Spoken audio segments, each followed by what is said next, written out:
Kylan got activated back to the roster. If he's on the field this weekend, what can he provide?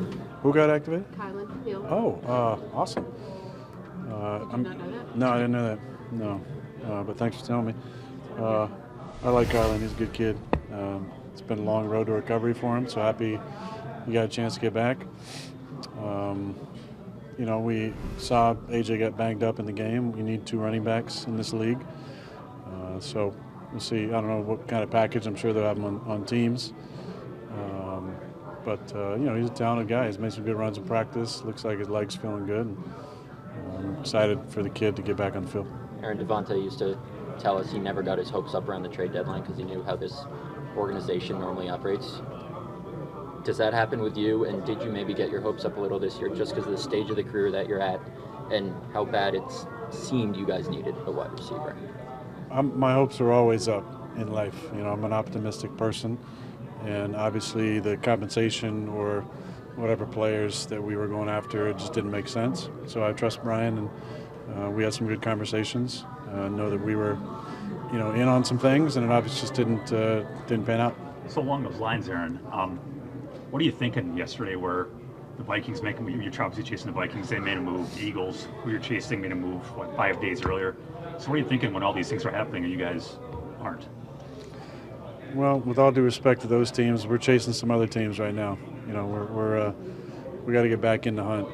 Those teams are out front right now. So I'm worried about our guys that we got in the locker room. Obviously, there's more trades. Like I said in Pat's show yesterday, there's more trades in 2022 than there were in 2005. That's kind of the trend of the league, is you're seeing some teams offload guys maybe in last years of contracts or guys they don't think they're going to bring back. And like I said, I know that we were in on some guys and liked a few, but it just didn't work out. So how can this team get better from within then? Well, we need our guys to play it just a tick higher, I think, all of us.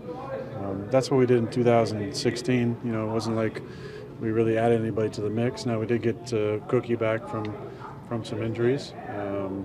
So we got to hopefully get 9 and 13 back this week. Got to be a couple more weeks. We're hopeful that both Elton and Dave will be able to go, and there's no surprises on game day. And I think that squad, when you put that together, I think we can win some football games with those guys. So I think that's what we're all hoping for, is just to get a little bit healthier, and then our guys to just everybody play a little bit better. Are you any more confident in this receiving group now than maybe you were a week ago, based on what happened at Buffalo? Or? Yeah, I mean, I'm proud of Rome and the way that he showed up and made a couple big catches.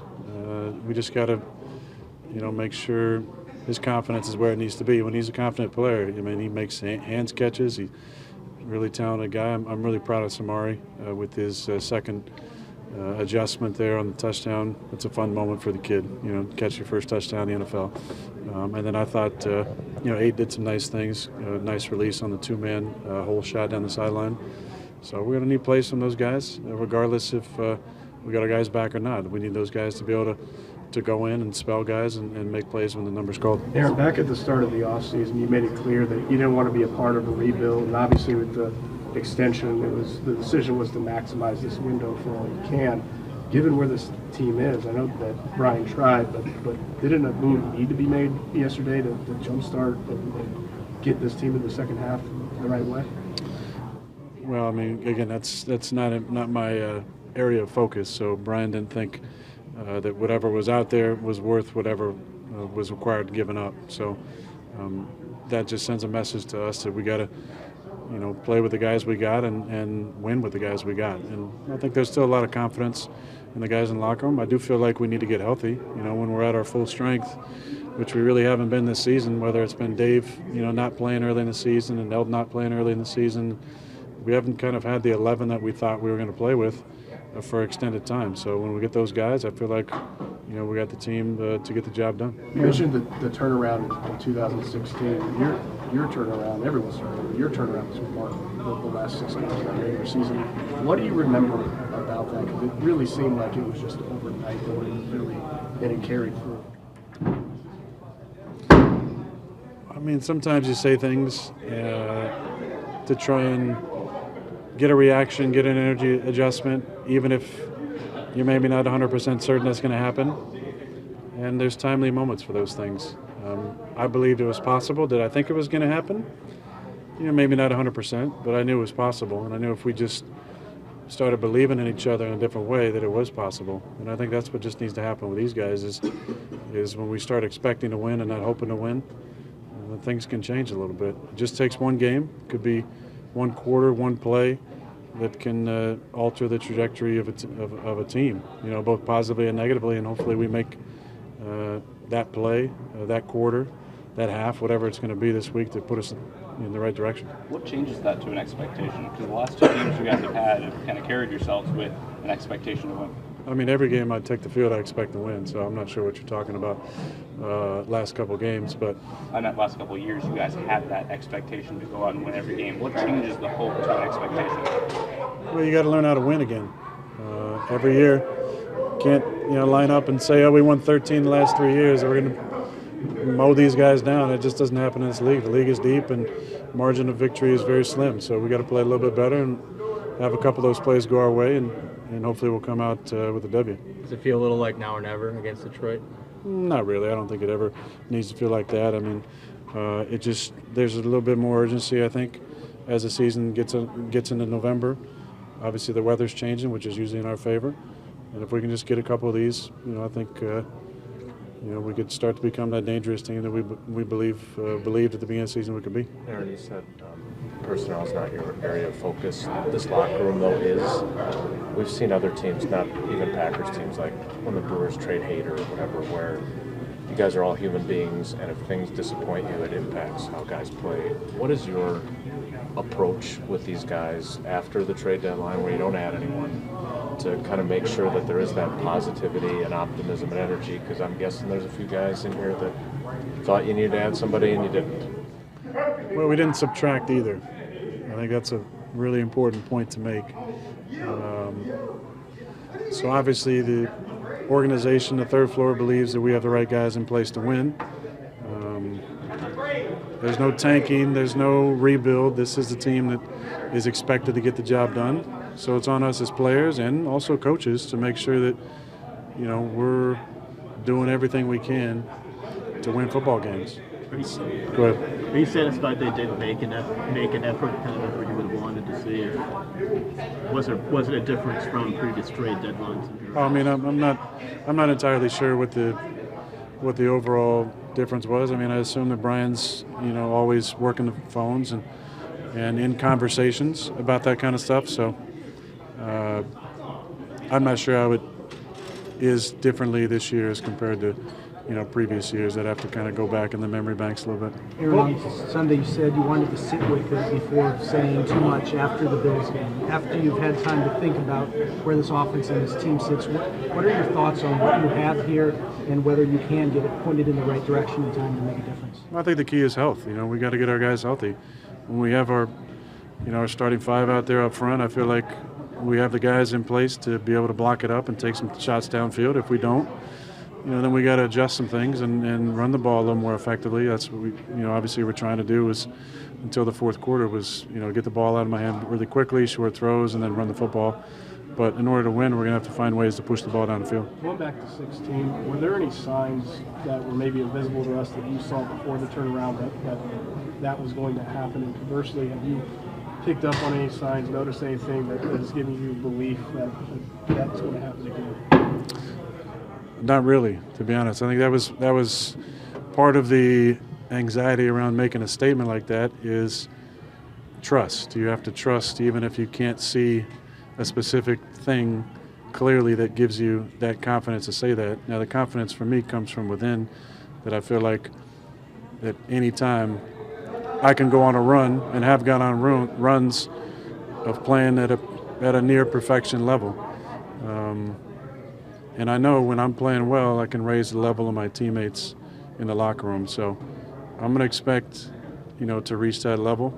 Obviously, we got to do some things up front and protect and be able to push the ball down the field.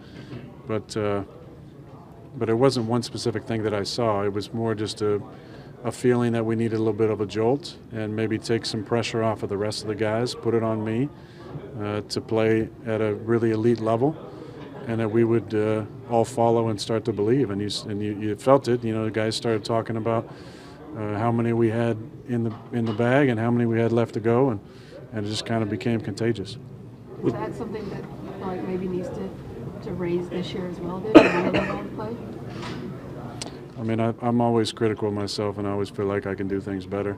But we need to be able to block things up and have time to throw in order to do some of the things down the field that we hadn't playing last week. And a lot of that stuff, like I said, was for 9. You know, we had some things for 9 and 87. When he went down, 87 became the move guy, had to move some different positions. So we had to, you know, Matt did a good job adjusting some things, you know, kind of in a short amount of time. But, you know, we need our full roster out there. With Samora, you've talked about the playbook. There's a playbook on paper and so on. The touchdown by Samora, I would assume that's what you're talking about. Have you seen that on a practice field, that it wasn't just a one-time thing they did on Sunday, but he's kind of shown that on the field? I've seen his practice habits improve.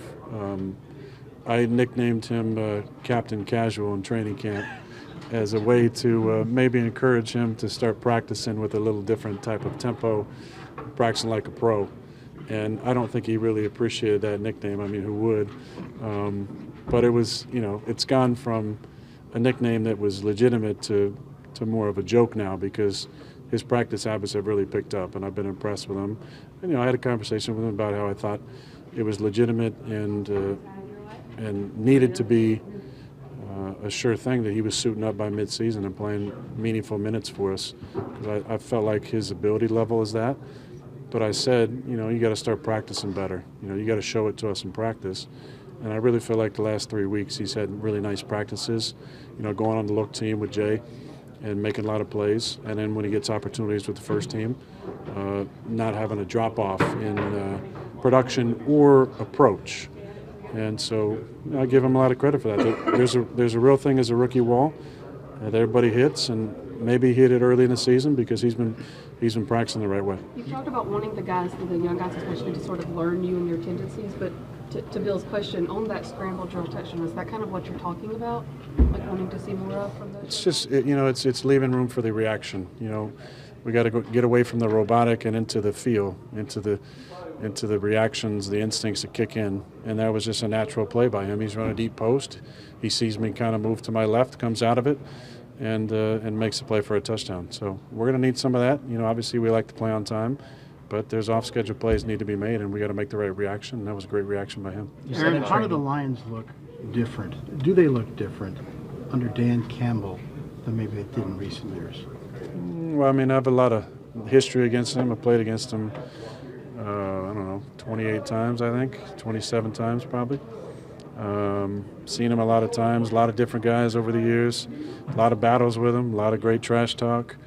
You know, we obviously ended that long streak of beating them like 30-something times in a row at home when they beat us in 15, which was a battle. You know, we couldn't move the ball very well that day, but yeah, a lot of good battles over the years. They play hard, you know. Obviously, their offense has scored a lot of points at home too. I think they average like 35 or so at home, so they've scored on everybody too. So we're going to obviously have to come out and score some points on Sunday. Aaron, Von Miller gave us, or gave out his half of the conversation that he had with you after the 4th and 1.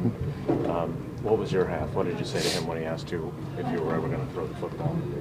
I don't remember it being after the 4th and 1. I mean, there was a few conversations throughout the day with Von. Von's been an old workout buddy at Proactive for a long time.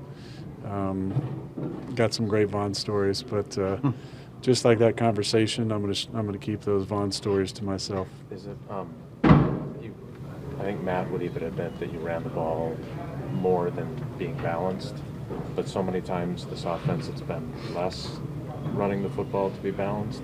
Do you think you found something where maybe if you can find the happy medium, you can hang your hat on the run game and the pass game together now more so? Did you discover something in Buffalo, or is that not realistic? I think a lot of it was necessity, you know, based on not feeling, you know, great about their front at times in the passing game and want to, you know, run the ball and win the time of possession battle. You know, we're all human too. We hear a lot about how we need to get the ball at 33 a little bit more, and we tried to in the game, and look what happened. You know, the guy makes incredible plays over and over. So we obviously got to keep finding ways to get him the ball in 28 because they're just dynamic players for us. You know, they never go down the first try. they're always, getting max yards. They have some incredible, 3 and 4 yard runs for us. And then they're breaking runs too and get out in the open. They're making guys miss. They're tough tackles.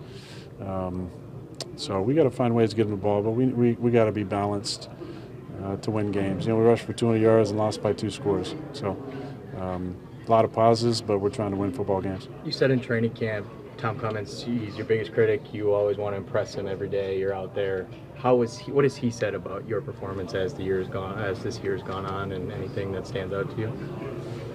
Tom's a tough grader for sure. So he always holds me to a really high standard, which I love. Tom's been great for J-Lo and Danny in the room, and the fundamentals of practice and just all the drill work that we do is so vital to being able to play free on game day and also to improve your craft as a young player. So I love having Tom in the room.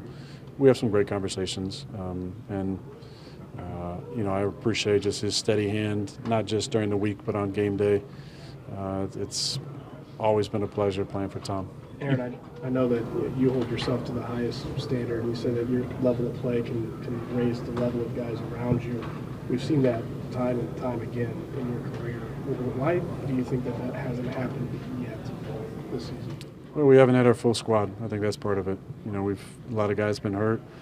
We look at our receiver room. Sammy missed time. Cobby's now missing time. Allen's missed time. Nine's missed time. Bobby was, kind of limited reps starting the season out. A lot of change up on the offensive line. So we just haven't had our full group of guys, and I think that's hurt some of the chemistry and some of the timing and some of the things we wanted to do. We've got into certain games and certain plans that we like, and then, you'd lose a Cobby or you'd lose a 9 in the first series or whatever. It changes the kind of the dynamic of the whole game. So we.